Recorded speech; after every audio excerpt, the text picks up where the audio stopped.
Hi there, my name is Julie White, and I'm here to talk to you about female labor.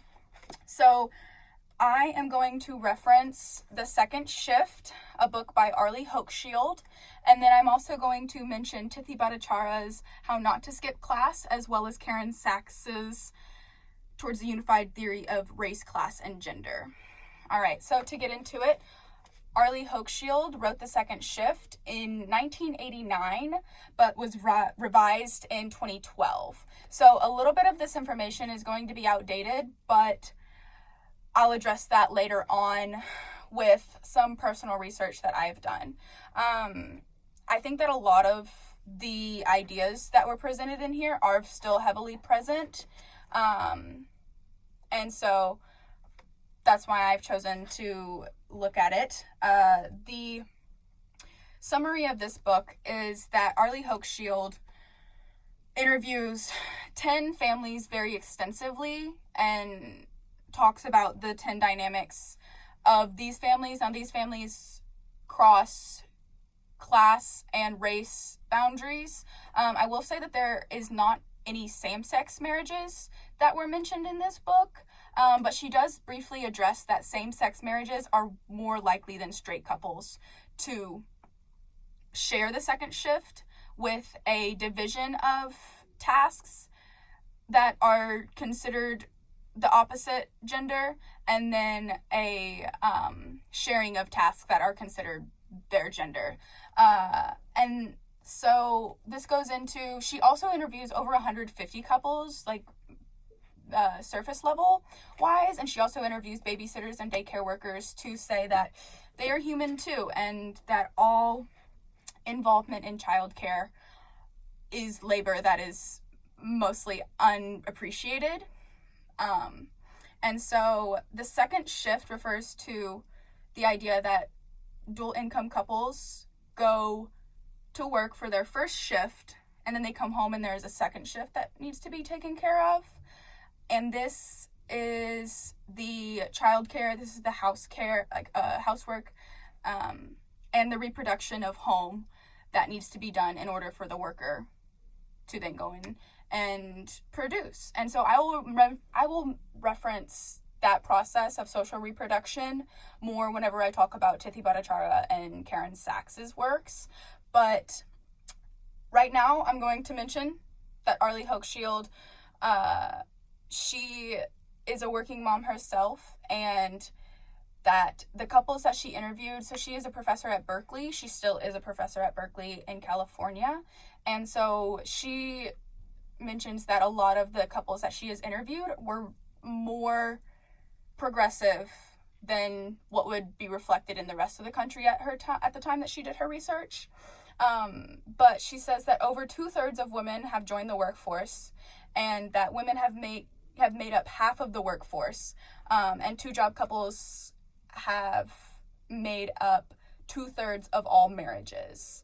All right, so this is a dramatic change from whenever she did this original research. This is more updated work, and I think that is more common today because it is often inaccessible to families to have a single income household, right? Where it is very competitive in the market right now, the job market, where the family wage that was previously earned is not present anymore.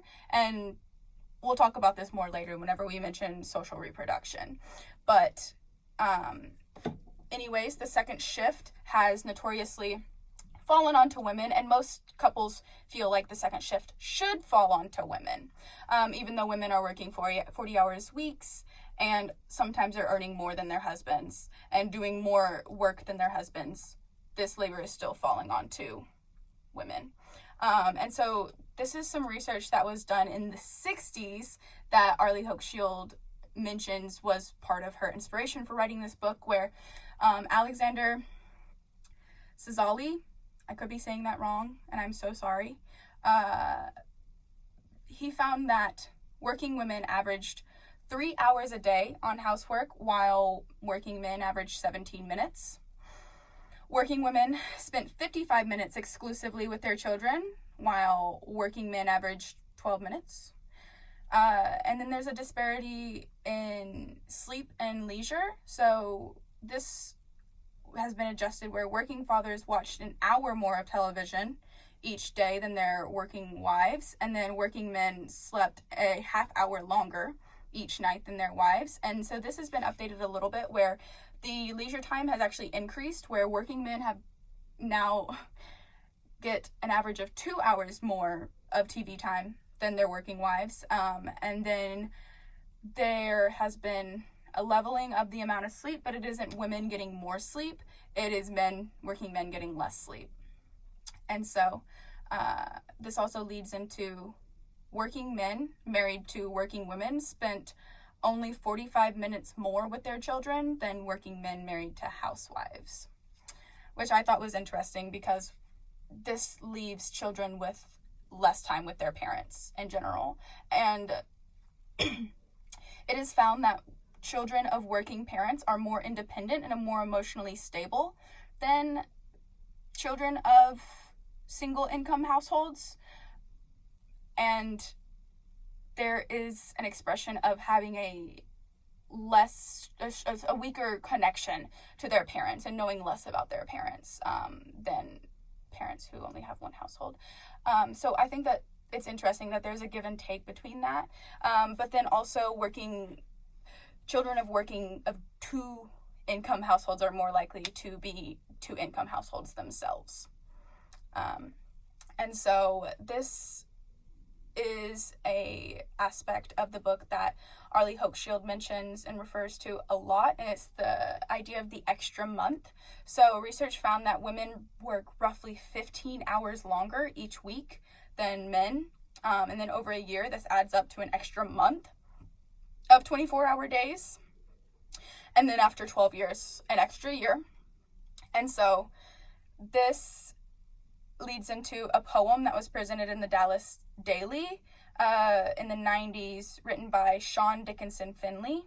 It says, "Weekends come, I'd like to relax, but he's tired of work and needs to crash. So take care of everything, would you, dear, while he watches TV and drink lots of beer? At last I'm through, I'm finally done, so good night, I have to run and hit the pillow and dream a dream of the 18% who helped to clean." So this mentions that during this time, it was found that only 18% of husbands helped their wives to clean. I thought that was super interesting, and I am curious about how much that has increased today. I have to believe that it has increased a lot, just with the average family being dual income. And so this creates a conflict between couples. So the second shift, like I said, couples feel like it should fall onto the women.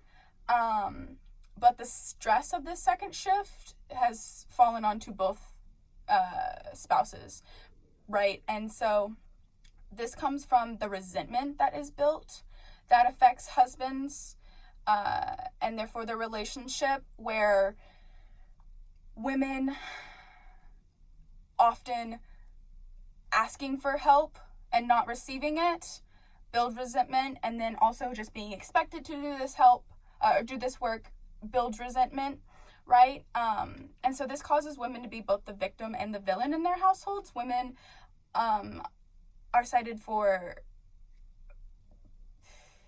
taking away care and withholding sex from their husbands as retaliation, citing that they are too tired, and if they weren't so tired from doing so much work, then maybe they would be interested in having sex more. Or the resentment of having to take care of their children and their husband has resulted in a loss of attraction for their husband, which of course affects both partners in this relationship.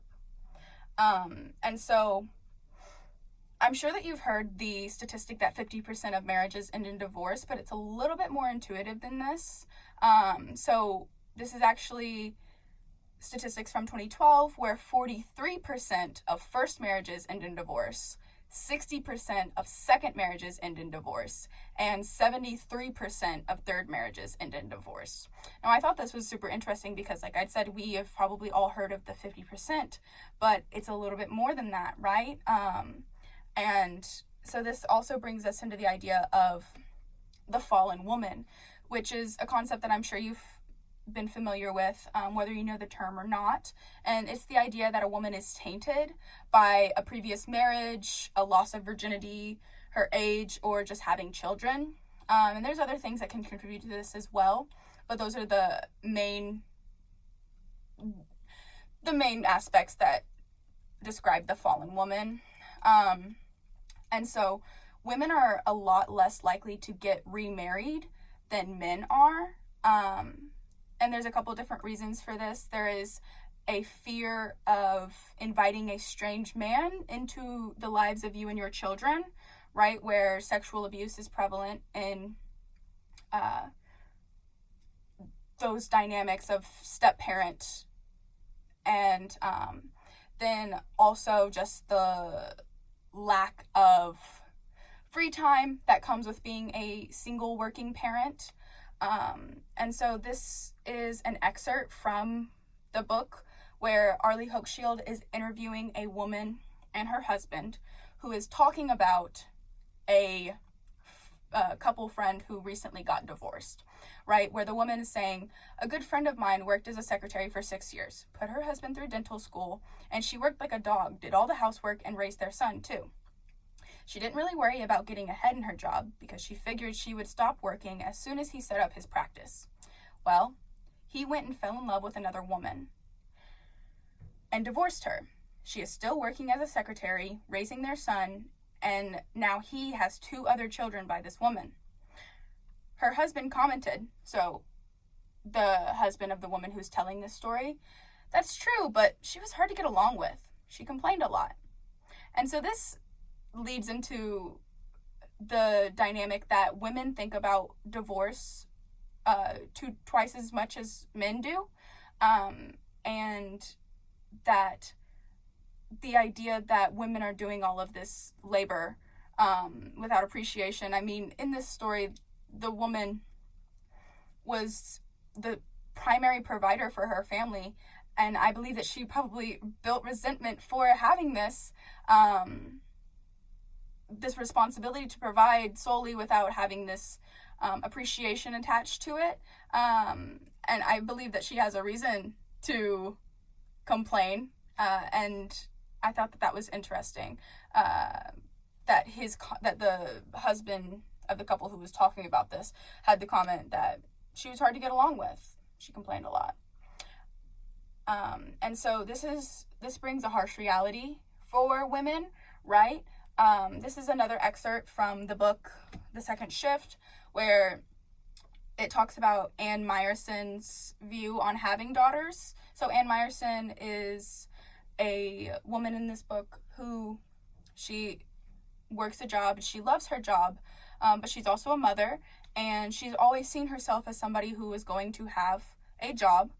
And having 2 daughters, she comments that it's really sad that I have 2 girls. They're going to be pulled into the same world I've coped with. They'll never have a chance to really make a contribution to anything unless they fight against the odds at all time. No matter how smart they are, how driven they are, they will ultimately feel the same conflict. They might be able to succeed if they shut out the idea of having children in a family, but then they would miss something. Society would react negatively to them. But if they do have children, they can't manage to do it all and not be torn. And so I think this leads into something that is still very, very prevalent today, where women are expected to want a family. And with the job market the way that it is, the economy, and the expectation to be a working mom, there is an unrealistic expectation to be able to do it all, which is something that is completely unachievable. The woman on the cover of this book, she is juggling her briefcase, a skillet, a computer, a mop bucket, and a birthday cake. And when asked about, and her child, and when asked about this type of imagery, women chuckled and said, that lady has a maid, that this is not what it looks like to be a working mom. And I think that that's a sentiment that is still seen today, where women who are working women are cited as being less depressed than housewives, but are a lot more anxious than housewives. And I think that that's interesting because there is an expectation of work, cooking, cleaning, and then that mental labor that falls onto women. And I'll bring that up more, but it's the idea, mental labor is the idea that the woman is the person who is scheduling doctor's appointments, who is reminding things, who is planning outings, who is, aware of when it's time to go up in diapers or up in shoe size. These things that fathers do not think about. And so this leads into women being the victim and the villain in their relationships, right? Because they are often the ones who is reminding of these tasks that are often beneficial to the well-being of their children or their husband, saying that, we need to change the light bulb in the kitchen. We need to, schedule these doctor's appointments, like making the itinerary of things to do on vacation, saying that, we need new shorts, we need new this or that, saying that you need to grab your backpack before you leave, you need to grab a jacket before you leave, you need to take a shower, reminding of these kinds of tasks that are all beneficial to the well-being of the child, but can be seen as, or the husband, but can be seen as nagging as well. When in reality, these women just want the best for their children. And so I thought that was an interesting dynamic that I have definitely seen in my own home, where, being reminded to clean my room or to take my laundry down is an annoyance whenever I'm being reminded, but in reality, it is because my mom wanted the best for me. She wanted to have a clean house and have me to have clean clothing. And so I thought that was super interesting that is still definitely something that we are seeing today. And so all of this to say is their happiness for working women. Now, I work at a daycare. I am a 2-year-old afternoon teacher, and I really do love my job. I have found a connection to traditional female roles my entire life. My dad has told me that the way that I took care of baby dolls, he immediately knew that I was going to be a good mother, which a comment like that can sting as much as it can affirm what I do. But all of this to say that I have access to working parents, because all of the parents at my daycare are dual income couples, right? Because the need for daycare doesn't come from having a parent at home. And so I made a survey. It was a 26-item survey, and I posted it on Reddit and my personal Facebook, as well as distributing it to my parents at work. And so from this survey, I found that this dynamic of sharing the second shift has changed since the writing of this book by Arlie Hochschild. And so I will go through a couple of the questions that I asked and the responses that I got from these questions in this survey, where a large trend that I saw was that the traditional female tasks were being shared more, still largely falling onto women. The traditional male tasks are still largely being completed by men, but that childcare is also being shared by men and women, but that mental workload and mental labor is still heavily falling onto women. And so I'll get into that a little bit more. So one of the first questions that I asked was, how would you describe your family, traditional or egalitarian? And an overwhelming 72% of women and 50% of men said traditional, which I thought that was super interesting because I would argue that most of these couples are egalitarian. And if you're not familiar with the word egalitarian, it means that there is an expectation that equal labor and equal work,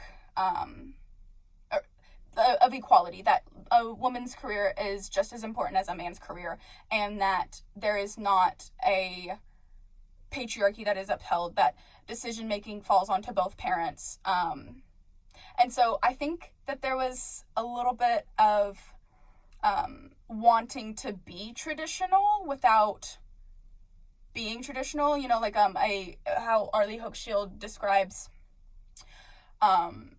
traditional on top but egalitarian underneath.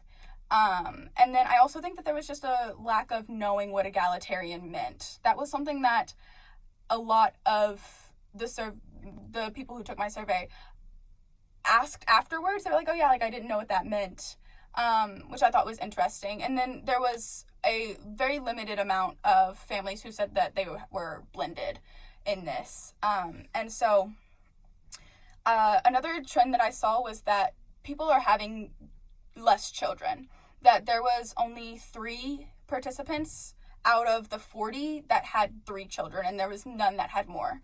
And there was an equal amount of people who had 1 child versus 2 children.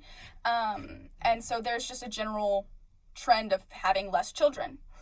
And so another question that I asked was, if you could have extra leisure time every week, what would you prioritize? An overwhelming amount said that, from both male and female, said that they would prioritize relaxation. The second biggest category for men was personal hobbies. And then the third was time with children, but there was absolutely no indication of cleaning, versus 26% of women said that they would prioritize cleaning. An equal amount said that they would prioritize time with their children, and only 50% said that they would prioritize personal hobbies, which I thought was interesting because a lot of the women in this book didn't cite having personal hobbies, versus the men were having leisure time and going out with their friends, having time to go golfing or to build model trains or work in their workshop, things like that. And so there is a trend that men are working more than women. I had an overwhelming amount of people who said that, on both male and female, who said that they were working 40 hours a week. And then there was more men who said that they were working more hours than 40, and there was only a couple of women who said that they were working more than 40 hours. And so there is still an overwhelming, men are making more than women, but there is still that men are working more than women, putting more hours a week in. And there was only 26% of women who said that they made more than their husbands, and there was 11% of husbands who said that their wife made more than them. So this still supports the gender gap that we know of, and that gender gap says that white women make 82 cents to white men. And then this goes down for each race, citing that Latino women make the least. I think actually Native women might be underneath that even. I don't have the specific statistics on that, but the average is 75 cents per woman. 75 cents to the dollar. And this is for equal work, right? It's not saying that a highly educated employee, CEO is going to be compared to, the wage of a gas station attendant. It's not saying that. It's the equal work and equal fields. So there is also, so this is the trend of housekeeping. So tasks that I asked about were cleaning the house, laundry, and doing the dishes. These are having a trend more towards sharing, but there's still a large trend of women completing these tasks as well. In all of these categories, there is a majority of responses saying that they share these tasks, but then the second largest goal is that the women are taking care of these tasks.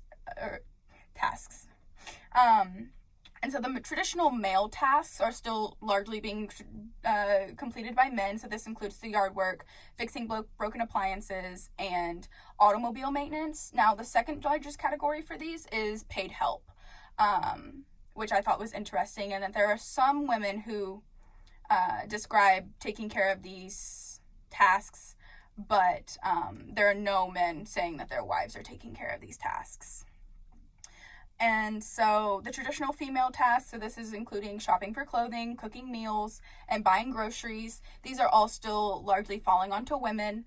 There is a larger trend of sharing them, but like I said, still falling traditionally onto women. Now, mental workload. This is the one that is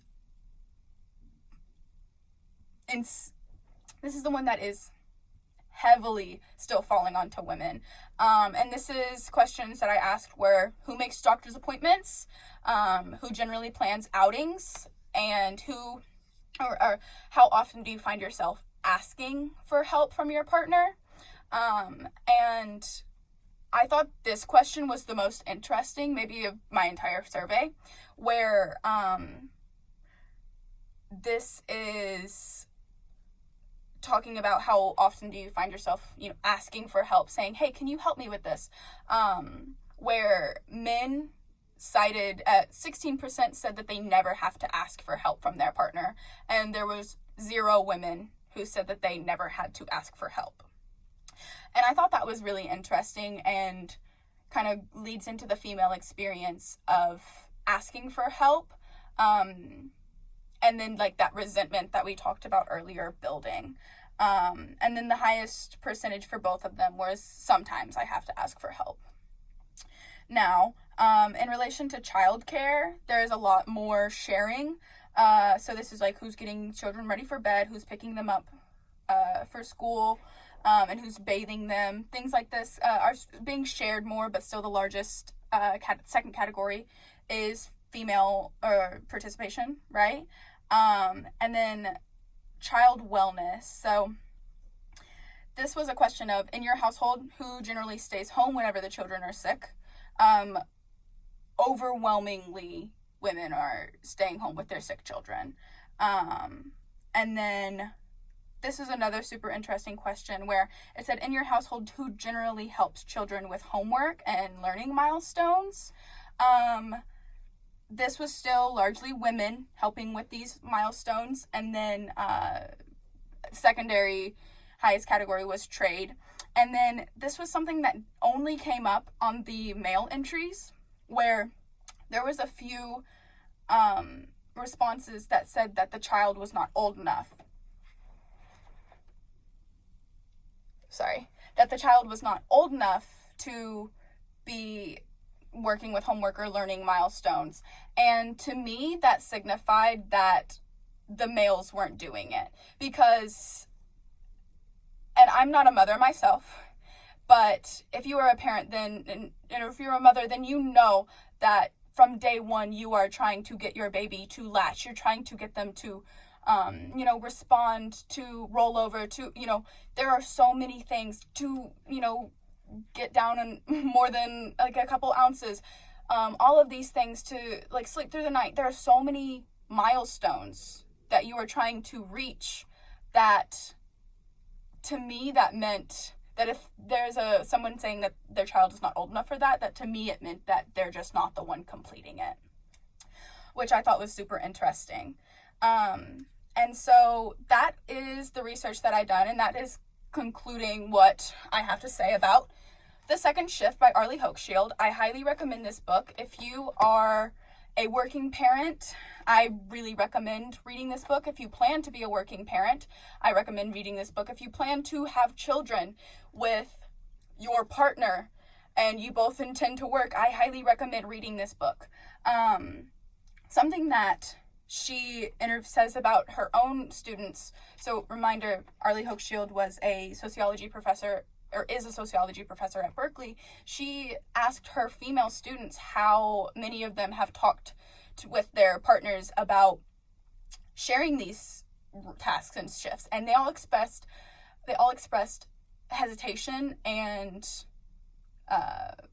unwillingness to talk about these things before they got married, and a whopping 18% of their of families, of couples, talked about this kind of labor before they got married.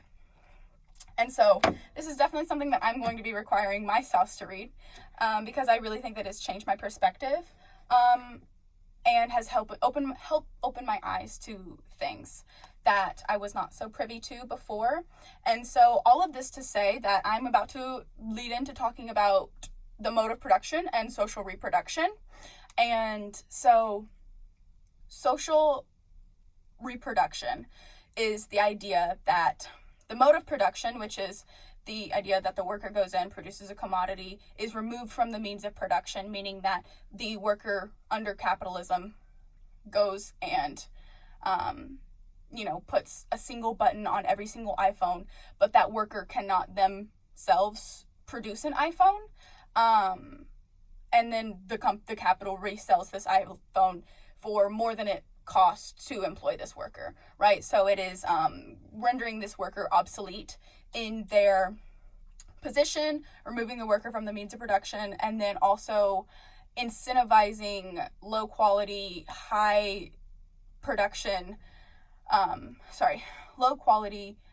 fast production of goods, and then rendering ornamentation obsolete, meaning that if Lowe's or Home Depot can employ a factory to produce 1,000 cookie cutter cabinets at the same rate that an artisan cabinet maker can produce 10 cabinets, then the artisan cabinet maker is going to be rendered obsolete and then have to compete with these cookie cutter lack of ornamentation cabinets, and that there is an incentive for the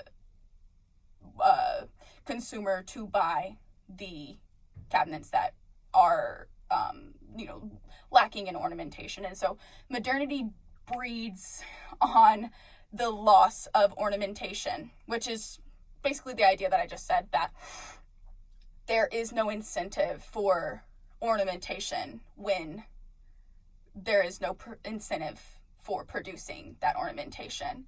And then separating the worker from the means of production, where if you are bringing back the cabinet analogy, where if your job is to cut angles for the framing of every cabinet, then you might not know how to put together a single cabinet yourself. And so the Ford production assembly the introduction of industrialization is the start of the downfall of this individualization and this ornamentation of goods. Anyways, all that to say that social reproduction is the backbone of the mode of production, right? Where social reproduction is the idea that the worker cannot go and produce the commodity unless the worker themselves are reproduced. And so this reproduction falls largely onto women, where the worker needs clothing and food, and then a nice clean bed to sleep in, a lunch to be packed the next day, a clean house, and then the social reproduction of children, which is not only raising them and feeding them and having all of those things for children as well, but also teaching them to be good workers as well. And so feeding into this cyclical cycle, it's a little redundant, this cycle of demonizing housework as invisible labor, because something that is unique to this housework is that women doing this housework, it is not accumulative, meaning that if you are cleaning the house every single day, there is not a way to measure how many times that you've cleaned this house. Or the same with making your bed or producing meals, right? Because the labor that is done by women is invisible and is often consumable, versus the labor that is produced by men is often tangible, where if you go to work and you're producing iPhones or you're producing cabinets or you're doing whatever, there's often a tangible item that is representative of your work, which is not seen in the production done by women.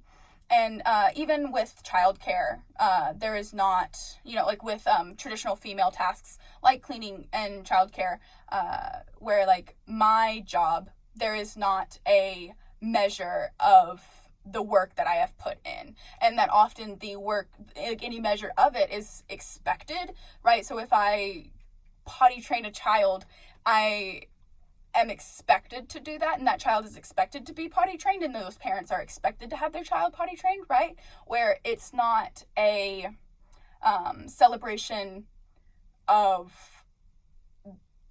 the act in the child, it's a celebration of reaching a level of social production, right? Where we value people being potty trained and not using diapers. And that's something that is expected of our society, is that people do get potty trained. Versus if I were to, produce a tangible item, if I was, to build a house, like that would be more praised because of like that production and because it's out of my realm. Anyways, so Tithi Bhattacharya mentions the expectation of women, and that the removal of women from the household, again, just reiterates that this is an expected change, an expected labor, right? And so the focus of both the second shift and Tithi Bhattacharya's work is that there should be a appreciation of this domestic labor, and that the gendered aspect of reproduction is responsible for this stigma, this social stigma of how women are treated, because the lack of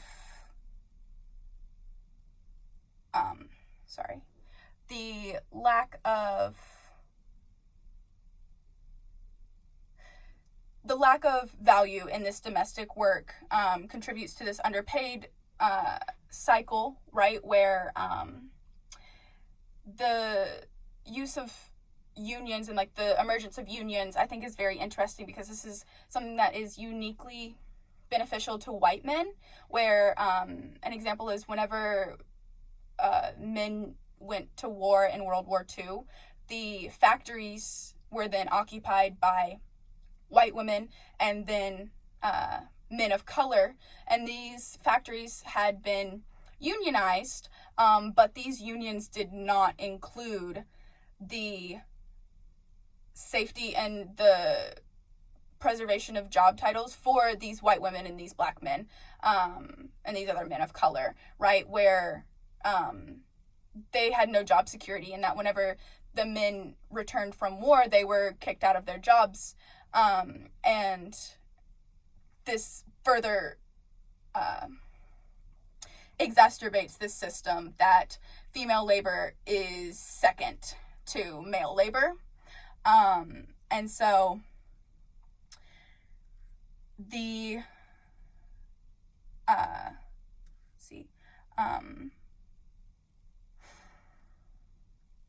so the production of a union is this threatens the capital, because the system still serves the capital, right? So any resistance to the capital is going to then be outsourced.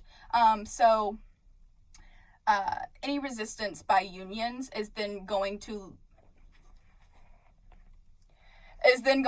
be added to the threat of their own health and safety, and then this labor is going to be outsourced to other countries, and then this labor is then going to be exploited by majority women of color, and women in desperate situations, right, where the labor laws are different, and global social reproduction preys on these countries without labor regulations, and the disparity of workers, where a lot of female workers in these other countries are not valued for their life and their production, and that their earning power is not equal to their male counterparts, and so they're exploited in these ways. And before women were used, it was children,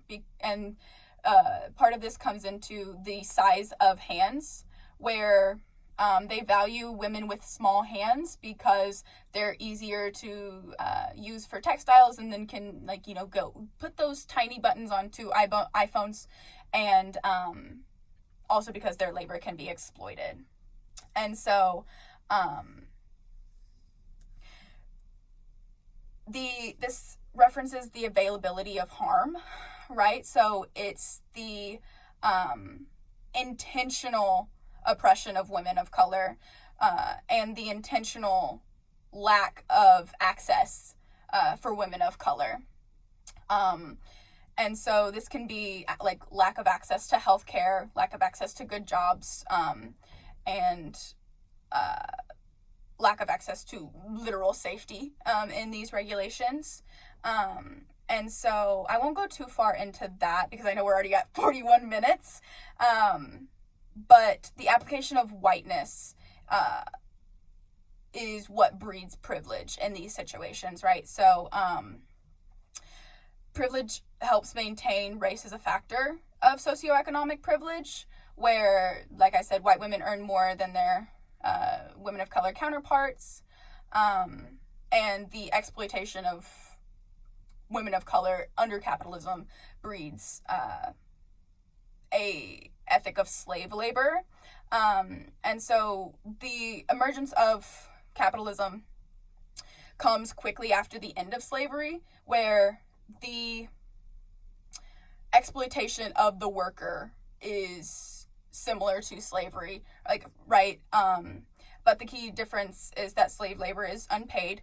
And so this parallel serves capitalism because the plantation owner is the capital, and the slave is the worker. And so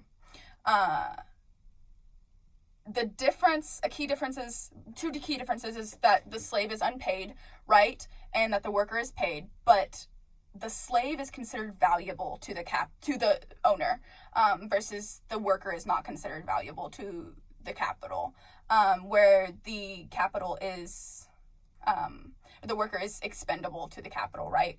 Where any resistance can, any solitary resistance can be seen as a reason for, being fired. And so the survival of the worker is intertwined with a social death that is experienced from not being a worker, right? And so this leads into the idea that there is no ethical consumption under capitalism, where we are all slave to capital, because this is a runaway train that breeds no incentive for resisting capitalism, where I am dependent on all of capital for the production of my clothing, the production of my technology, the production of my food, where I have lost the ability. I'm sure that my family, my ancestors knew how to make bread and knew how to make butter, but now I am in a position where I am dependent on the capital to produce this butter and to produce this bread for me, which then goes into me being a slave to capital by having to go to the grocery store and to purchase all commodities.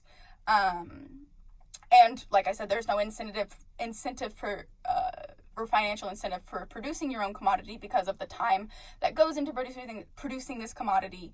And this is a side, I think this was mentioned in the second shift, where labor from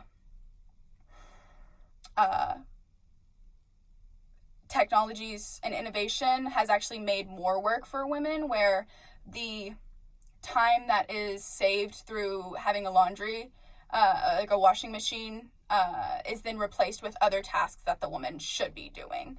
And so having a dishwasher just it doesn't create more leisure time for the woman, it creates more expectation to do other tasks and to fill that time with other tasks. And so the worker is not free, but capitalism treats the worker as free, and there is no freedom from capitalism, where, you know, capitalism has a chokehold on all who are under the capital.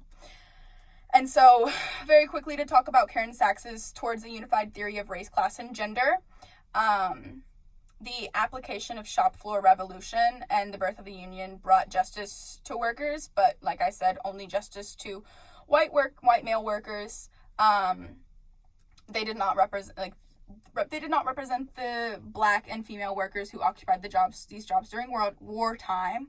And this leads to race and gender being inextricably tied to class, where the worker is defined as those who sell their labor to the capital.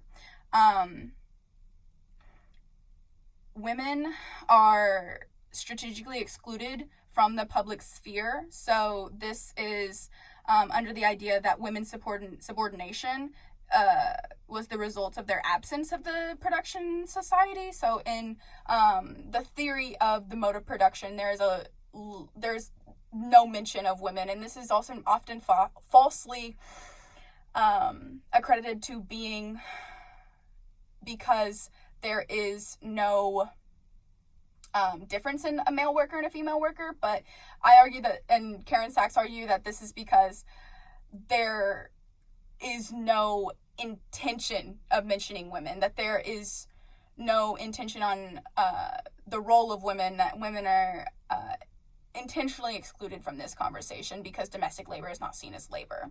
And so this expectation is unappreciated because it is expected, and it is immeasurable, it is invisible, and this form of capitalism relies on this domestic labor. And so this allocation of women to the domestic sphere breeds the idea that women are not communicating with each other, that there is a higher rate of depression for stay-at-home women or stay-at-home moms, and that women do not want to do the long, tiring work that is done by men, but in reality it's just an exclusion from these spaces. Where growing up, personally, whenever it was chore day, I worked inside with my mom and my brother worked outside with my dad, and this exclusion is very common, where now I have a limited understanding of like what goes into cars, and this is something that women are often like teased for, where like not having an understanding of cars and automobiles actually results from the exclusion of those spaces from children, versus men are often teased for not having an understanding of housework and this like reduction of needs, where like male living spaces are often very bare and lacking ornamentation, and survive off of the bare minimum, where it's the idea that men rely solely on their mothers until they get married, and then they rely solely on their women to create those versions of reproduction. And then there is an exclusion of men, of little boys from these spaces that results in not having any knowledge of how to take care of house and home. And so I think that's going to conclude what I have to say I'm sitting at almost 50 minutes. So if you've listened and if you watched this long, I really appreciate you. I have really enjoyed doing this project and tying all of these readings and this interest back together. And so I have way more that I could say on this, but I think that I've scratched the surface on where I want to. And so, my final parting thoughts is that you should appreciate your mothers. Happy Mother's Day.